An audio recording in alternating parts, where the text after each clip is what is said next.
All right, I'm going to get started. Welcome to Worksheet 22 on this very interesting day. I'll take a little mental break from everything we're thinking and change some verbs from active to passive.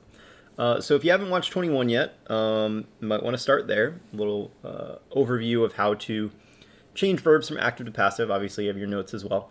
So the first part of this worksheet is just very mechanical, just changing the verb forms, active to passive, doing the translations. So we'll kind of blow through that.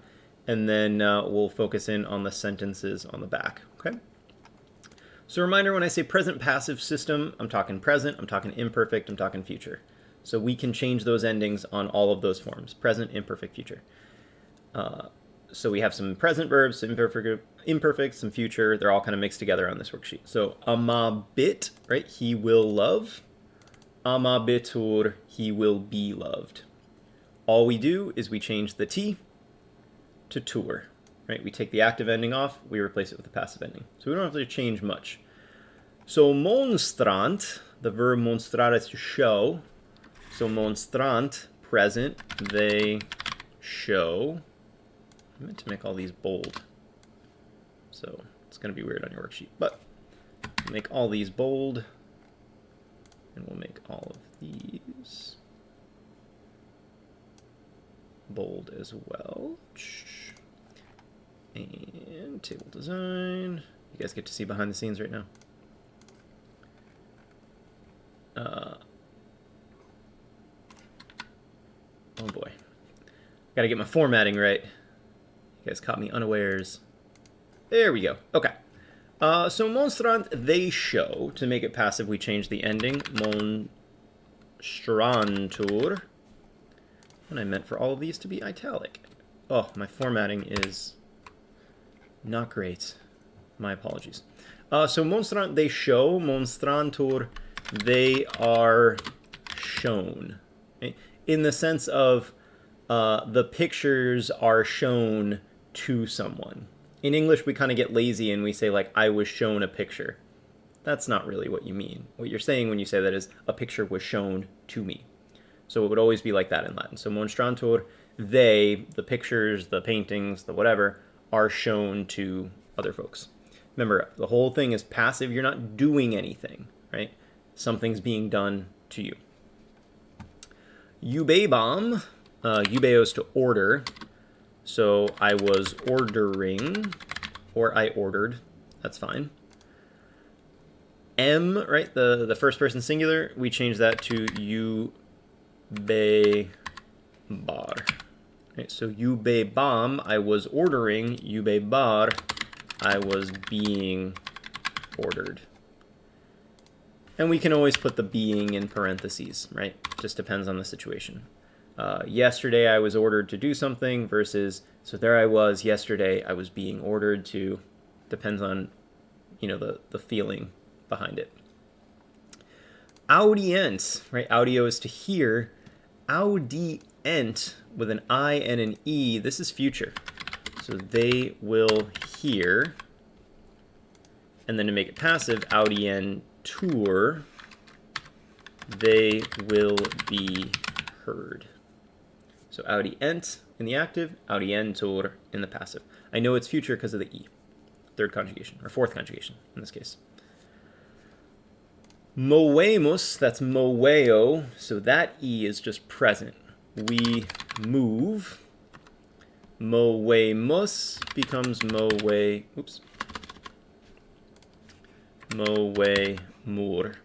Movemus, we move. Movemur, we are moved, or we are being moved. And it works the same as it does in English. Physical movement or emotional, right? I can move you to tears, right? But this is active and passive. We move means that we are moving something. And then movemur, we are being moved. Could be physically. Somebody could be picking us up and putting us somewhere else. Or we are being moved with emotion. That kind of moving too. Peto has many, many different meanings. It can mean to seek, it can mean to ask, it can mean to attack even. Think about a petition. So petit, I'll go with she asks, right? It could be he, she, or it. I'm just choosing one. I guess I'll put the whole thing. I don't want to confuse people.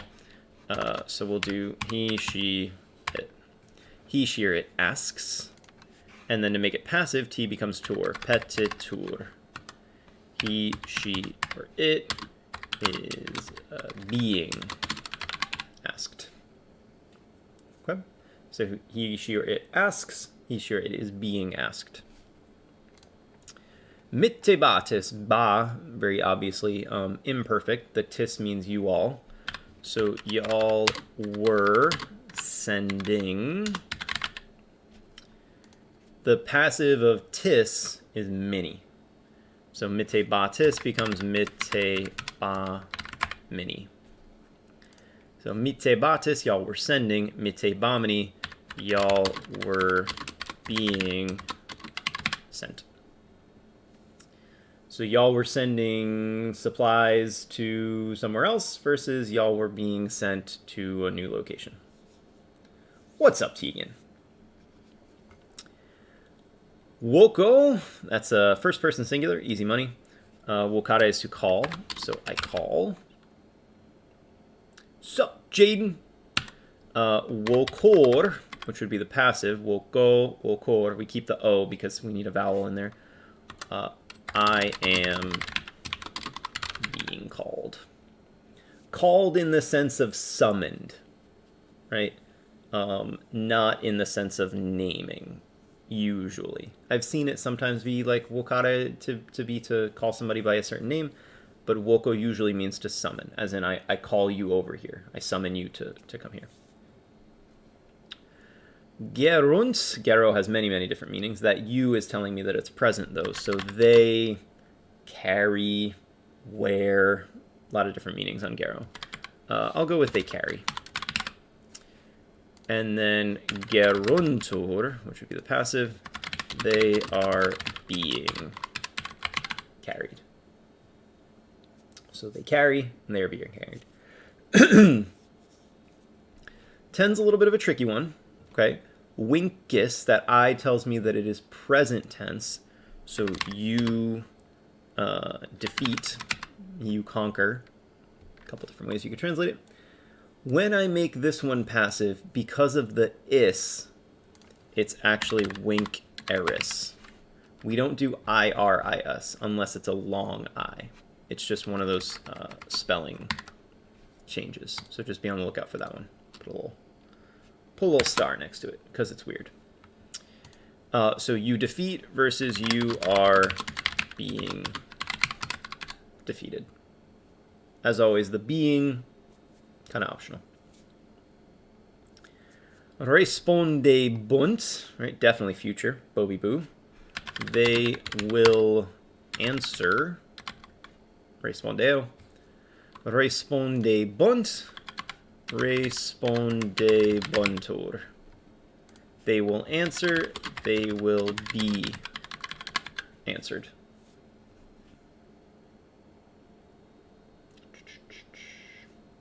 Boop. You don't have to. It's okay if you don't put the being every time. I'm just going to put it in parentheses just so people know that it can be there, it cannot be there. How do you distinguish defeated the adjective versus defeated the passive? Excellent question. If you describe somebody as a defeated person, there's a way to do that in Latin. That's called a participle. So a defeated man is a vir victus. Victus in Latin means defeated, and it comes from this verb. So that's another group of verby things that we're going to get into called participles. So there's a difference between saying the man is defeated and I see a defeated man over there. And we'll get into that in the coming weeks. If you're supposed to translate from English. Oh, you mean like if I asked you to say he is defeated? If I asked you to do it on like a verb kind of a thing, I would be looking for the verb. I'd be looking for the verby version. We'd be treating it as if it's the main verb of the sentence. And that will happen sometimes. Once we get into participles, we'll have two options of how to do that. But for now, we're just going for the verby stuff. I like where your head's at, though. Leget, this is tricky because that's et, but lego is third conjugation, so this is future. He, she, or it will read. And then to make it passive, legator. We pick up a long mark, but it's just a pronunciation thing. Legator, he, she. Oops. I mean, I was going to write he, she, or it, but really it would be a book or something. He, she, or it will be read. Leget, legator, tour. Capiebamus. Bamus, easy money, imperfect.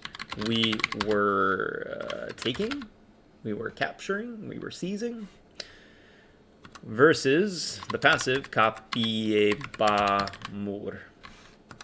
We were being taken. Capiebamus, capiebamur. Laudabis, definitely future. You will praise. The passive, because we have that is sound at the end, right? Laudaberis. So if you look at the last worksheet, I made a note that there are a couple of you forms, a couple of second singular forms that are a little bit different than you might expect. So a couple little spelling changes. So you will praise versus you will be praised. And then duquemos, that is future. That E is future. Excellent, Jaden. I see you in the chat.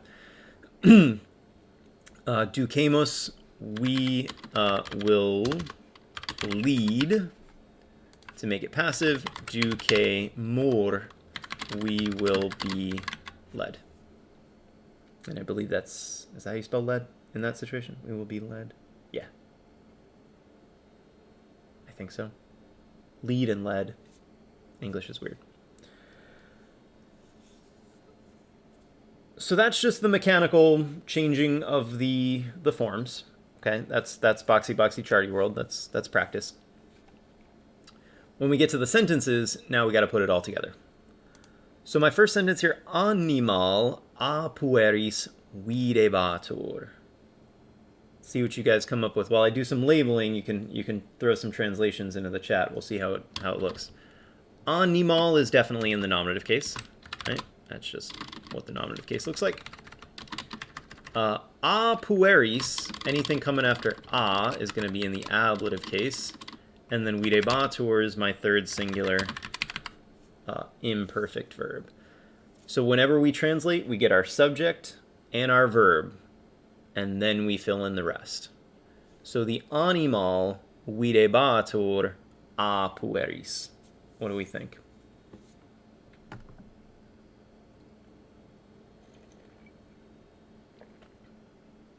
The animal was seen by the boys. Fantastic. Perfection. Right? The animal, my subject, was seen, or was being seen, but we never really say that in English. Oh no, there's a delay. Well, it's not on my end. I haven't dropped a frame yet. The animal was seen by the boys. And what's our term here for by the boys? What do we call that? We said that the subject is now the... so my sentence is passive, right? What's our term for the boys here if they're the ones doing the action? Agent. Excellent. We call them the agent, the ablative agent. My guys. Number 2, fratres a sui sororibus proteguntur. So maybe some new vocabulary. Frater and soror. Maybe we know these words, or we can figure them out. Proteggo, proteggere, protexi, protectus. When you hear all the principal parts, you probably know what it means. So in this sentence, my fratres are my nominative. They're my subject. A suis sororibus proteguntur. Third plural. This is present passive because of the you. Yeah, frater and soror, brother and sister. So how are we going to put this whole thing together? Fratres proteguntur a sui sororibus.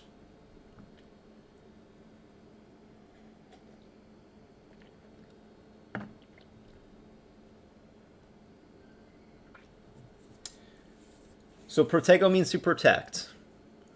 So are the brothers protecting their sisters? This is where active and passive becomes very, very important. They're being protected. Excellent. The brothers are being protected, or we could just say are protected. That's fine. By their sisters. So the brothers here are the subject, but since the verb is passive, they're not doing something. Something's being done to them. In this case, protecting. The brothers are being protected by their sisters. We could also switch that to the active, but everything would change around, right? The sorores protegunt suos fratres, and everything would kind of be moved around. Urbs, I hope we know this word. Urbs. A nobis, I wonder if we know who nobis are. Defendator, this is third person singular. Defendo, so that E means future. Future passive. Urbs. God, why is everything I'm doing today so relevant? The city is being defended, but it's future, so the city will be defended. What do we think nos are? The city will be defended a nobis. Anos. Anoi. Close. That would be meh. Not by me. By us. Excellent. I'm going to assume you forgot the S. So our pronouns, I'll put them all in the chat here. Me, te, nobis, and vobis. You sold me. Those are your pronouns. So by me would be a me, by you a te, a nobis, a vobis. By us or by you all. Vir optimus princeps appellabatur. The verb appello, this one means to call in the sense of to name. And those of you who are students of French, when you, hopefully at this point you've learned how to say my name is, you would say je m'appelle, which really what you're saying is I call myself. So this is third person singular imperfect passive.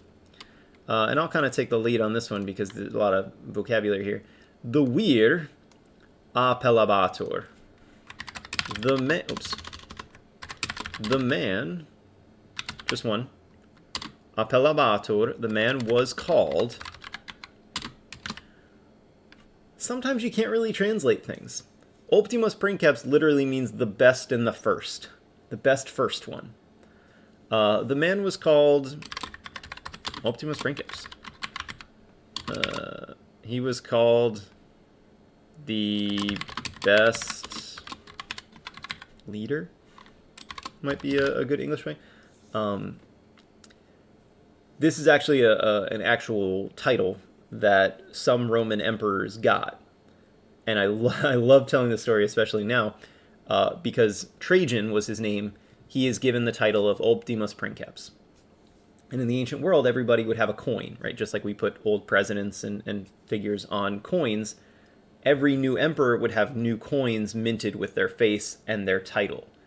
And on a coin, you have a very limited amount of space. So to show that he was the Optimus princeps, he would abbreviate it. And so what would the abbreviation be on his coin that you would know he was Optimus princeps? How do you think they would abbreviate it? He'd be OP. Which nowadays, you know, in gamer speak, right, to be OP is to be like overpowered. So all the coins of Trajan say, like, all abbreviated, but they say Trajan OP, essentially, which I love. And then number 5 kind of goes back to an era where we used to read these stories of about Hercules. The large river is being led away by Hercules. You're pretty much spot on there. Just magna flumina is plural. Because flumen would be the singular, flumina would be the plural. And then a Hercule de ducarentur, that is third plural. De ducentur, that E is actually future. So the large rivers will be led away. Diverted would probably be the English word that we would use here. Will be led away by Hercules. This goes back to one of the labors of Hercules. For those of you who are myth folks, he was asked to clean some stables, some really old, nasty stables. And so what he does is he diverts 2 rivers, being the demigod that he was. To divert them means to change their direction. So you lead them away from where they were going. So you take the river and you change its course. So the translation of led away is probably not the best one here. You're always going to look up words, and they're going to have some basic translation, and then in context, you want to maybe choose something better. So because it's my worksheet and I can do that, I'm going to change to diverted. Because why not? The large rivers will be diverted, will be course corrected, course changed by Hercules. And he will make the rivers go through the stables and clean out all of the nastiness. All right, just a little bit of Verbi stuff to kind of put everything together. Moeo moere, is it third conjugation? Is it? Moeo moere. That's a big old second. So what we're doing on these Verbi charts, right, is we're doing all the forms that are third plural. So here's your present third plural. We're going to fill in the imperfect underneath. We're going to fill in the future underneath that. And then we put in the passive forms. So think about how you would make this verb imperfect and how you would make it future. And this is what we call a synopsis. Absolutely.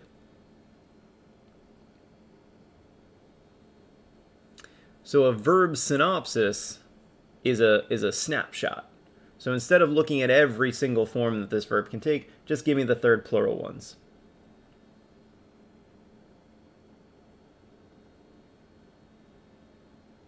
I think I follow you. So what are some of these other third plural verb forms? What would the imperfect be? What would the future be? I gave you the present one to get you going. So the passive, right? I'm typically make the actives first and then worry about the passives, but you're absolutely right. Tegan, moventur would be the passive. Movent, movebant. And what? No, never apologize, never apologize. What would the future form be? Am I going to use Bobby Boo?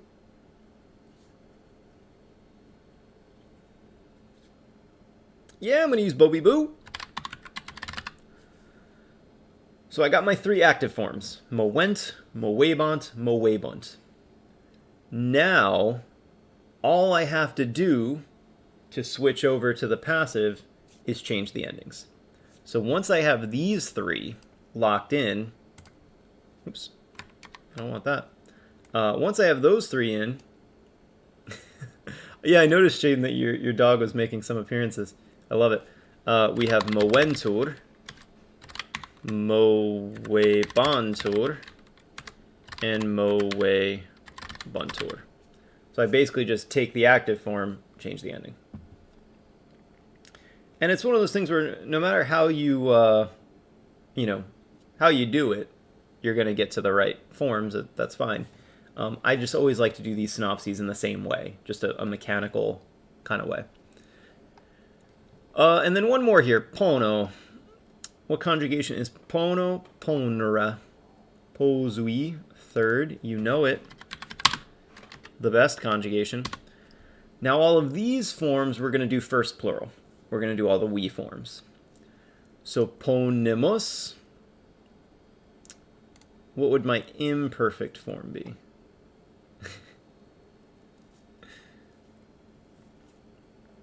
What would my imperfect form be? You're very close, Jaden, but that I is not going to be there. We don't have any verbs that put the I before the bomba spot.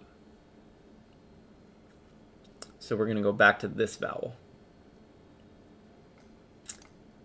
Ponebamos. So we have ponebamos. And what would the future form be?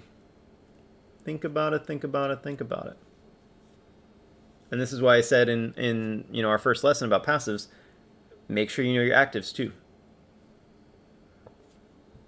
Boom! Ponemos. No need for Bobby Boo. Right? This is not first or second conjugation. We can't have it. And once you've done that, you filled in the active forms, ba-boom. Now we just have to change the endings. So ponemos becomes ponemor. We place, we are placed. We put, we are put. Ponebamos becomes ponebamor. And ponemos becomes ponemor.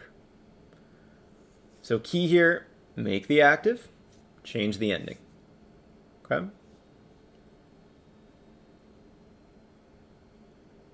Quaestiones. Commentari. More. Can I go to the first page? Yeah. So I'll do a little slow scroll.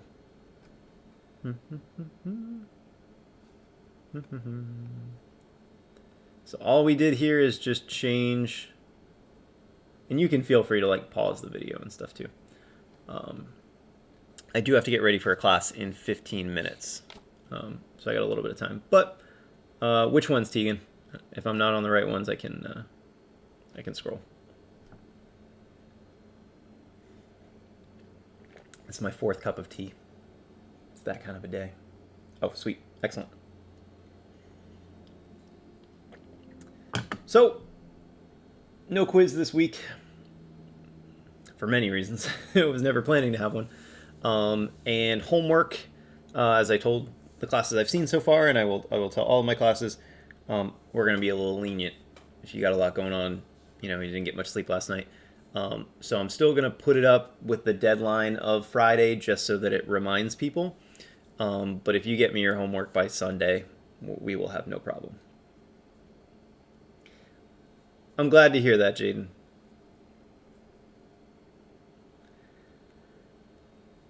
I am very much exhausted, but I'm glad. That's my job.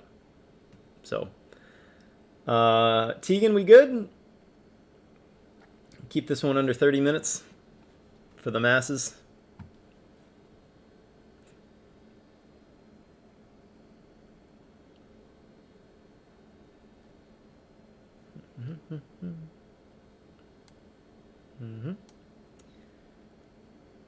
All right.